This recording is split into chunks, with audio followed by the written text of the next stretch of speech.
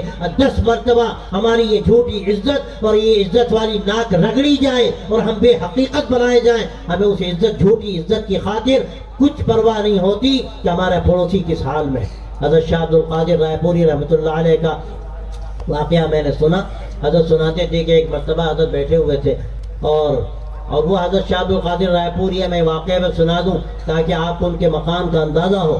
حضرت الیاس صاحب رحمۃ اللہ علیہ جو بانی تبلیغ ہیں, ان کا معمول تھا کہ میوات میں جب بڑے اجتماعات ابتدائی دور میں ہوتے تھے تبلیغ کے, تو حضرت کہتے تھے کہ بھائیو تم نے جو سیکھنا تھا یہاں سیکھا, اب میں تم سے کہتا ہوں کہ تم لوگ رائے پور ہو کر جانا اور حضرت کی صحبت میں بیٹھنا. اور اس سے آگے کی بات یہ ہے کہ حضرت کچھ عرصے کے بعد رائے پور تشریف لے جاتے تھے حضرت دہلوی رحمۃ اللہ علیہ, اور حضرت رائے پوری سے جا کر فرماتے تھے کہ حضرت لوگوں سے مل مل کر دل پر زنگ آ گیا, وہ زنگ چھڑانے کے لیے میں آپ کی خدمت میں آیا.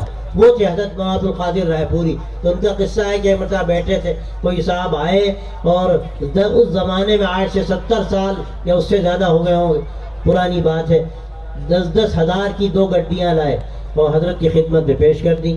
حضرت خلاف معمول حضرت نے دونوں گڈیاں قبول کر لیں اور جیب میں رکھ لیں.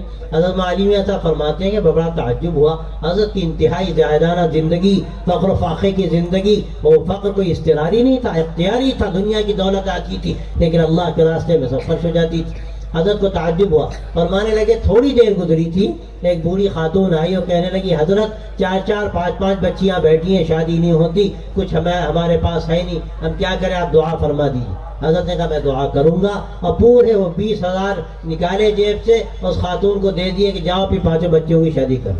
یہ اللہ والوں کا حال. یہ دنیا کی بھی فکر کرتے تھے اور دین کی بھی فکر کرتے تھے. تو بھائیو دوستو, ہم اپنی زندگی کو دیکھیں, ہم کیسی فضول خرچیاں کرتے ہیں, اور پڑوس میں کوئی بھوکا ہے, کوئی پریشان حال ہے, کسی کی شادی نہیں ہوتی. یہ کل قیامت میں ہمیں پکڑیں گے. کیوں؟ اس لیے کہ پڑوس کا سب سے بڑھ کر حق ہے. حدیث میں آتا ہے, آپ صلی اللہ علیہ وسلم نے فرمایا کہ حضرت جبرائیل علیہ السلام برابر پڑوسی کے بارے میں وصیت کرتے رہے, تاکید کرتے رہے, یہاں تک ہمیں سمجھنے لگا کہ شاید پڑوسی کو بھی وراثت میں حق دیا جائے گا جیسے اولاد کو حق ملتا ہے. یہ پڑوسی کی ذمہ داری ہمارے اوپر تھی. اور بھی روایتیں ہیں, اس کا موقع نہیں کہ میں تفصیل میں جاؤں, لیکن میں عرض کرتا ہوں کہ ہمیں اپنی اخلاقی زندگی کو سنوارنے کی ضرورت ہے, اپنی سماجی زندگی کو بنانے کی ضرورت ہے. پڑوسی کا حق ہے, اگر مسلمان ہے تو حق ہے, اگر نہیں بھی مسلمان ہے تو اس کا بھی حق ہے. اللہ تعالیٰ نے قرآن مجید میں جو بات فرمائی اس میں 3 طرح کے پڑوسیوں کا ذکر کیا. ایک تو وہ پڑوسی جو رشتہ دار ہو, اور ایک وہ پڑوسی جو اجنبی ہو, اور ایک اور پڑوسی ہے جس کا ذکر اللہ نے قرآن مجید میں کیا جو تھوڑی دیر کا پڑوسی. وہ تھوڑی دیر کا پڑوسی کون ہوتا ہے؟ تو بس میں آپ کے بغل میں بیٹھ گیا, کی سیٹ جہاز میں آپ کے پاس ہو گئی, یا ٹرین میں اس کی جو برتھ ہے وہ آپ کے سامنے ہو گئی, اس کا بھی اللہ تبارک و تعالیٰ نے قرآن مجید میں حق بتایا, اور حکم ہوا ایمان والوں کو کہ اس کے ساتھ بھی سلوک کرنا چاہیے. یہ ایمانی اخلاق کا تقاضا ہے. ہم میں کتنے لوگ ان حقائق کو سمجھتے ہیں؟ حضرت مولانا علی میاں صاحب رحمۃ اللہ علیہ کا ایک واقعہ یاد آیا. عبداللہ صاحب کا پودروی رحمۃ اللہ علیہ جو گجرات کے بڑے عالم اللہ والے بزرگ تھے, ان کا بھی انتقال ہوا 2-4 سال پہلے. ان سے میں نے 3 مرتبہ یہ واقعہ سنا. فرمانے لگے کہ حضرت ایک مرتبہ لکھنؤ سے سہارنپور تشریف لے جا رہے تھے حضرت شیخ الحدیث رحمۃ اللہ علیہ کی خدمت میں. تو ایک کمپاؤنڈ میں ریزرویشن تھا, 2 سیٹیں برادران وطن کی تھی, ہندو بھائیوں کی تھی, اور 2 سیٹیں ایک حضرت کی ایک ہماری.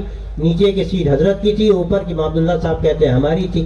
اور سامنے 2 سیٹیں تھی, نوجوان تھے دونوں, اور وہ وہاں بیٹھے تھے. اس میں غالباً ایک اسمبلی کے رکن بھی تھے. حضرت مولانا بڑی اچھی باتیں کرنے لگے, پیام انسانیت کی باتیں, محبت کی, وہ بھی شریک ہو گئے. رات کا وقت ہوا تو بغل سے ایک بوڑھی خاتون آئی, وہ کہنے لگی کہ مولانا تو نہیں کہا اس نے, بس آ کر کہنے لگی کہ میری برتھ اوپر کی ہے اور نیچے دونوں سینئر سٹیزن ہیں, میں اسے ریکویسٹ نہیں کر سکتی, آپ میں سے کوئی اگر نیچے کی برتھ مجھے دے دے تو میرا کام چل جائے گا. وہ تلک لگائے ہوئے تھی, ہندو تھی, لیکن وہ دونوں ہندو خاموش بیٹھے رہے, کوئی بولا نہیں.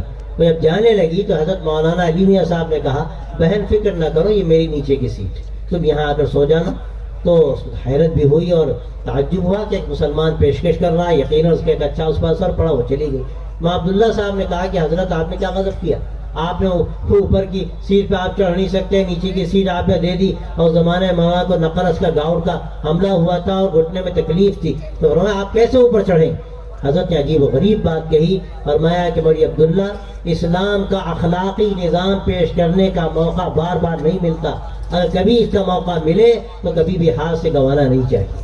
میرے بھائی یہ طریقہ ہے، ہم ہزار بار ہمیں اس کے مواقع ملتے ہیں، ہم نوجوان کھڑے ہوئے ہیں، بس میں کوئی بوڑھا بیٹھا ہے، ہم بیٹھے ہوئے ہیں، کوئی بوڑھا کھڑا ہوا ہے، ہمیں توفیق نہیں ہوتی، ہم کہتے چچا میاں آپ بیٹھ جائیے، کوئی خاتون کھڑی ہوئی ہم بیٹھے ہوئے ہیں، ہمیں توفیق نہیں ہوتی، ہم کہیں آپ بیٹھ جائیے۔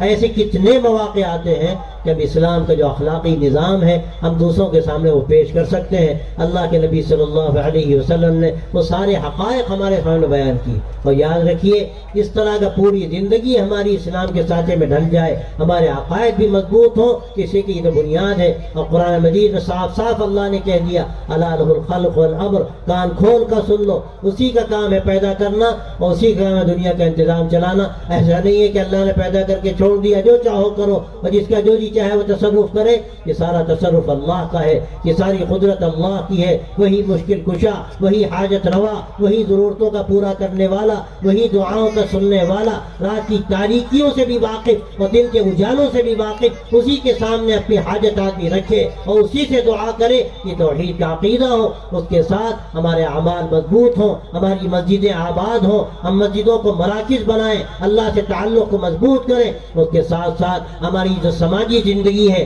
اخلاقی زندگی ہے، ہم اس میں بھی مسلمان ہوں، تاکہ لوگ ہمیں دیکھیں تو ہماری زندگی بولتی ہو کہ یہ اسلام والا ہے، مسلمان ہے، بلکہ ہماری زندگی سے اسلام بولتا ہو۔ یہ اگر ہم طریقہ اختیار کریں گے تو اللہ تعالیٰ ہمیں شان امتیازی دے گا۔ اے ایمان والو، اگر تم اللہ کا ڈر پیدا کر لو تو اللہ تبارک و تعالیٰ تمہیں ایک شان امتیازی عطا کرے گا، یہ اللہ کا فرمان ہے۔ اور ہمیں دل کو ٹٹولنا چاہیے، ہمارے جتنے بھی دینی کام ہیں ہم یہ سب کام اللہ کے لیے کریں، ہمارا اور کوئی دوسرا ہرگز مقصد نہ ہو۔ حضرت یوسف صاحب کاندھلوی رحمۃ اللہ علیہ کا ایک ملفوظ یاد آیا کہ ایک مرتبہ پرانوں کے جوڑ میں حضرت نے کسی سے پوچھا، ان سب سے پوچھا کہ بتاؤ جب تم گشت کرنے کے لیے جاتے ہو تو تمہاری نیت کیا ہوتی ہے؟ تو ایک بوڑھے میاں تھے، وہ کہنے لگے حضرت جب ہم جاتے ہیں تو خیال ہوتا ہے کہ تبلیغی جماعت سے وہ جڑ جائے تو کام ہو جائے گا۔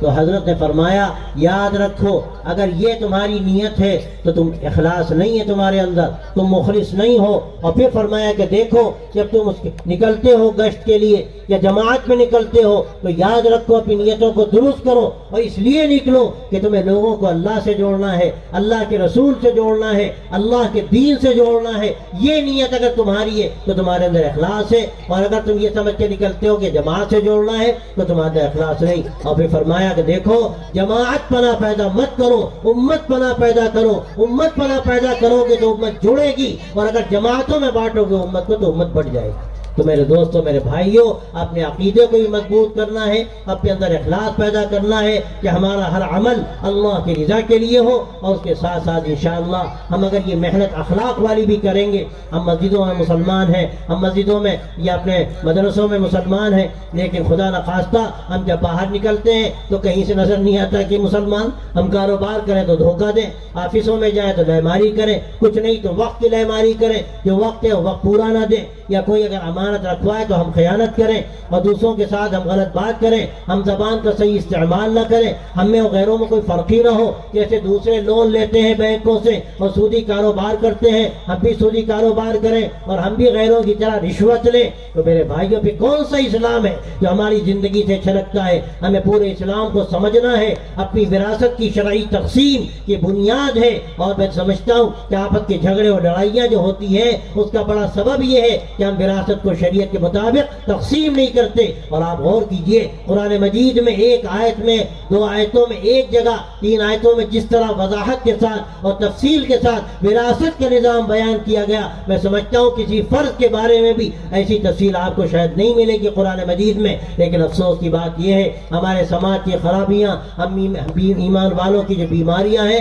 ان میں ایک بڑی بیماری یہ ہے کہ ہم وراثت کا صحیح نظام تقسیم نہیں کرتے، اس کا صحیح نظام اختیار نہیں کرتے، کرتے اور شریعت کے مطابق تقسیم نہیں کرتے. کوئی بہن کو حق نہیں دیتا, کوئی بھائی کو حق نہیں دیتا, اور حرام کھاتے ہیں. اور یاد رکھیے حدیث میں آتا ہے کہ اگر ایک لقمہ کوئی اپنے حلق کے نیچے حرام کا اتارتا ہے تو لقمہ تر نہیں ہے, وہ آگ کا انگارہ ہے. بس میرے بھائیوں میرے دوستوں, یہ مدرسے اسی لیے ہیں کہ حقائق آپ کے سامنے آئیں, آپ دین کو سیکھیں, آپ کے سامنے آپ کے بچے دین کو بتائیں, یہاں آ کر دین کو سیکھیں, پھر اپنے گھروں میں جا کر وہ دعائیں بتائیں, دین کے احکامات سکھائیں. یہ مدارس اسی لیے اسلام کے قلعے ہیں, ان کو آگے بڑھائیے, ان کو ترقی دیجیے, ان کا تعاون کیجیے, اپنے بچوں کو یہاں بھیجیے, اور اس کے ساتھ ساتھ آپ طے کیجیے کہ ہمیں پورا مسلمان بننا ہے. یا ایھا الذین آمنوا ادخلوا فی السلم کافہ, اے ایمان والو اسلام میں پورے کے پورے داخل ہو جاؤ. اسلام یہ نہیں ہے کہ آدمی آدھا مسلمان رہے وہ آدھا مسلمان نہ رہے, گھر میں مسلمان نہ رہے, مسجد میں مسلمان رہے, مدرسے میں مسلمان رہے, بازاروں میں مسلمان نہ رہے. مسلمان نہ رہنے کا مطلب کیا ہے؟ وہ اسلام کے حقائق کو نہ جانتا ہو, اس کا ایمان مضبوط نہ ہو, اور پھر وہ اسلامی اخلاق کی ترجمانی نہ کرے تو کیا مسلمان ہے؟ اس لیے آج ہم یہ بات طے کریں کہ ہم انشاءاللہ ایک اچھی زندگی گزاریں گے, نمونے کی زندگی گزاریں گے. اور میں جو بات کہنا چاہتا ہوں آج کے ان حالات میں کہ اگر خدا نخواستہ ہم نے اپنی صحیح اسلامی زندگی پیش نہ کی, اپنے اخلاق کا ہم نے صحیح مظاہرہ نہ کیا, تو جو غلط فہمیاں پھیلائی جا رہی ہیں, دماغوں میں جو غلط باتیں بٹھائی جا رہی ہیں, کہ کوئی بھی ان کو نکال نہیں سکتا. ہمیں دماغوں کی صحیح گویا کہ ان کے دماغوں میں لوگوں کے صحیح بات داخل کرنی ہے, اور وہ غلط فہمیاں دور کرنی ہے جو پیدا کی جا رہی ہیں. اور یہ اسی طرح دور ہوں گی کہ ہم اچھے اخلاق کا مظاہرہ کریں. ہمارا پڑوسی مسلمان ہو یا غیر مسلم ہو, کوئی بھی ہو, وہ ہمارا انسانی بھائی ہے, ہمارے وطن کا رہنے والا ہے. اس کا دوہرا حق اس حیثیت سے ہم اس کی خدمت کریں, ہم اس کے کام آئیں. کوئی مریض ہے تو ہم عیادت کریں, کبھی ہاسپٹل میں جائیں, پھل فروٹ لے کر جائیں, ہم لوگوں کی خدمت کریں, اور ان کے ساتھ یہ بتا دیں کہ یہ تو ہمیں سکھایا گیا, یہ مذہب بھی ہمیں یہی کہتا ہے کہ ہم مریضوں کی عیادت کریں. ایک حدیث میں آتا ہے کہ جب کوئی مریض کی عیادت کے لیے جاتا ہے تو اللہ کی رحمت کے دریا میں گویا کہ وہ غوطہ لگاتا ہے, اور جب تک کہ وہ عیادت میں رہتا ہے وہ دریائے رحمت میں غوطہ زن رہتا ہے, یہاں تک کہ وہ واپس آ جائے. تو یہ کیسی فضیلت کی چیز ہے. اور اسی طرح بھوکوں کو کھانا کھلانا کوئی معمولی بات نہیں, یہ اللہ کی معرفت کا ذریعہ ہے. وہ کہنے والے نے خوب کہا کہ عبادت سے جنت ملتی ہے اور خدمت سے خدا ملتا ہے. اس لیے میرے بھائیوں, ہم خدمت کے کام کریں, ہم لوگوں کے کام آئیں, اور ہم لوگوں کو یہ بتائیں کہ اسلام کیا کہتا ہے. حضرت مولانا علی میاں صاحب رحمۃ اللہ علیہ کا جو لٹریچر ہے پیام انسانیت کا, لوگوں کو دیا جاتا ہے, ان کے ذہن بدلتے ہیں. یہ کام ہر جگہ کرنے کا ہے. اگر خدا نخواستہ ہم نے یہ کام نہ کیا تو یاد رکھیے کہ آج جن حالات سے ہم دو چار ہیں, یہ حالات اور زیادہ بگڑتے چلے جائیں گے. پھر ہمارا وجود اس ملک میں مشکل ہو جائے گا. اور اگر انشاءاللہ ہم نے 2-3 چیزوں پر محنت کر لی, خاص طور سے میں نے 2 چیزیں عرض کی. ایک اپنے ایمان کا تحفظ, اپنے آنے والی نسلوں کی ایمان کی حفاظت اور اس کے اسباب اختیار کرنا, مکاتب کا انتظام, تعلیم گاہوں کا انتظام, تباہی مسائی مکاتب کا انتظام. اس میں کوئی بھی بچہ یا بچی جو اسکولوں یا کالجوں میں جائے یا جاب کرے یا کچھ بھی کرے, وہ آ کر وہاں پر اسلام سیکھے, عقیدے کو ٹھیک کرے, اور اس کے ساتھ ساتھ جو ضروری مسائل ہیں وہ جاننے کی کوشش کرے. اس طرح ہمارے آنے والی نسلوں کے ایمان کی حفاظت ہو. ایک کام یہ فرض ہے, اور اس کے ساتھ ساتھ ہم برادران وطن ہیں, ان کی ذہن سازی کا کام کریں, خدمت خلق کا کام کریں, ان سے ہم وہاں تک رسائی حاصل کریں. اور اسلام نے جو ایک صحیح انسانیت کا ہمیں ایک ماڈل دیا ہے, ہم اس ماڈل کو پیش کرنے کی کوشش کریں. جہاں نشہ نہیں, جہاں جوا نہیں, جہاں ظلم نہیں, جہاں دوسروں کی ایذا رسانی نہیں, جہاں پر گندگی نہیں, جہاں پر جہالت نہیں, جہاں پر آپس کی رسہ کشی نہیں, جہاں پر آپس کے جھگڑے نہیں, یہ اسلام ہے. اس اسلام کو انشاءاللہ اگر اپنی زندگی سے ہم نے پیش کیا تو دنیا دیکھے گی کہ اسلام کیا ہے, اللہ کے نبی صلی اللہ علیہ وسلم کا پیغام کیا ہے. یہی وقت کی ضرورت ہے, یہی اس جلسے کا پیغام ہے. اور میں اکثر کہتا ہوں کہ جلسہ ختم ہوگا, لیکن آپ یہ سمجھ کر جائیے کہ آپ کا کام شروع ہوگا. آپ اپنے گھروں میں ان باتوں کا مذاکرہ کیجیے. ہم سب اپنی برائیوں کا جائزہ لیں, اپنی خامیوں کا جائزہ لیں, اپنی کمیوں کو ٹٹول کر دیکھیں اور ان کی اصلاح کی کوشش کریں. جو حدیث میں نے شروع میں پڑھی کہ عقل مند وہ ہے جو اپنا جائزہ لیتا ہے اور مرنے کے بعد کی زندگی کی فکر کرتا ہے. خود پلے درجے کا نادان وہ ہے کہ جو اپنے آپ کو تمناؤں میں ڈال دیتا ہے اور یہ اپنے آپ کو خواہشات پر ڈال دیتا ہے اور اللہ پہ تمنائیں باندھتا ہے. اللہ تعالیٰ نے قرآن میں فرمایا لیس بامانیکم ولا امانی اہل الکتاب من یعمل سوءا یجز بہ، کہ نہ تو اہل کتاب کی تمناؤں سے کچھ ہوا ہے اور نہ تمہاری تمناؤں سے کچھ ہوگا، جو جیسا کرے گا اس کو اس کے مطابق بدلہ ملے۔ بس یہ پیغام ہے قرآن مجید کا، یہ پیغام ہے اللہ کے نبی صلی اللہ علیہ وسلم کی مبارک سنت و سیرت کا، اور یہی پیغام ہے ہمارے علماء کا، ہمارے اسلاف کا، ہمارے بزرگوں کا۔ اگر انشاءاللہ ہم نے اس کو اپنی گرہ میں باندھ لیا اور اس کو ہم نے خون جگر سے لکھا، اللہ تبارک و تعالیٰ اس کی ہم کو توفیق دے دے، تو کیا بعید ہے کہ نیا انقلاب نظر آئے، ایک نئی زندگی نظر آئے، ایک نیا حوصلہ نظر آئے، اور ہر طرح کی مایوسیوں سے ہٹ کر ایک نئے جذبے کے ساتھ ہم میدان عمل میں نظر آئیں، اور دنیا کو اس وقت جو شدید پیاس ہے ایک نظام کی، ایک طریقے کی، ایک لائحہ عمل کی، ایک دستور زندگی کی، وہ اس کو ہماری زندگی سے دستیاب ہو، ہمارے طرز عمل سے ملے، اور یہاں سے دنیا کو ایک پیغام جائے۔ اللہ تبارک و تعالی ہمیں بھی توفیق دے، آپ حضرات کو بھی میں مبارکباد دیتا ہوں۔ یہ بڑا مبارک جلسہ ہے، ایک بہترین بنیاد کا جلسہ ہے، اور حدیث میں آتا ہے کہ من دل علی خیر فلہ مثل اجر فاعلہ، کہ جو کسی خیر کی رہنمائی کرتا ہے، اس کا گویا کہ آغاز کرتا ہے، تو آگے جتنے بھی کام کرنے والے ہیں جن کو رہنمائی ملتی ہے سب کا جو ثواب ملتا رہے گا۔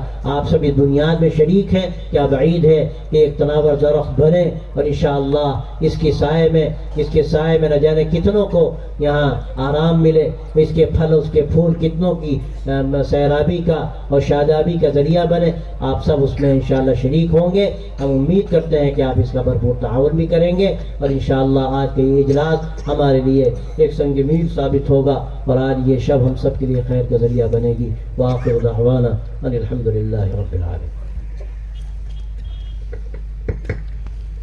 بزرگوں اور دوستوں، حضرت مولانا کا خطاب آپ سماعت فرما رہے تھے، بہت قیمتی باتیں تھی جو ہمارے کانوں سے ٹکرا کر ہمارے دل و دماغ کے اندر اتر رہی تھی۔